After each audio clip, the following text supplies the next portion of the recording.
நாளைக்கு ஊருக்கு போறோம், மண்டை மேல கையை சுமந்துருக்க, சீக்கிரம் பேக் பண்ற. ஓ செம்ம கடுப்பாகுதுண்ணா. நானே 2 வருஷம் கழிச்சு ஊருக்கு போறேன். எனக்கு வந்து இப்போ 20 கிலோ தான் ஃபிளைட்ல அலோடுன்றாங்க. நான் 40 கிலோக்கு பொருள் வாங்கி வச்சுக்கிறேன். நான் என்ன பண்றதுன்னு எனக்கே தெரியல.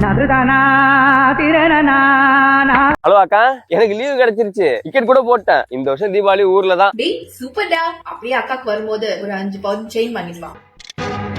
அவ்வளவுதான், நம்மள முடிச்சு விட்டீங்க போங்க. நான் மோனே ஊருக்கு போற போல நான் ஒரு 10 கிலோ கொடுத்துறேன், வீட்டுல பட்டி கொடுத்துறேன். 10 கிலோ என்ன 10 கிலோ 30 கிலோ கூட. ஆனா கிலோவுக்கு 10 கிராம் கணக்கு பண்ணி 30 கிலோக்கு 300 கிராம் கூட கொண்டு போய் வீட்டுல ஹோம் டெலிவரியே பண்ணிடுறேன். அது மட்டும் இல்ல வாயேன், ஒரு மாசத்துக்கு தேவையான கடலைப்பருப்பு, தோரம்பருப்பு, பொட்டுக்கடலை, பாசிப்பருப்பு, பாதாம், பிஸ்தா, வால்நட்டு கூட இருக்குது. மிளகாத்தூள் அப்படியே தான் இருக்குது. இது எல்லாத்தையும் எடுத்துக்கோ.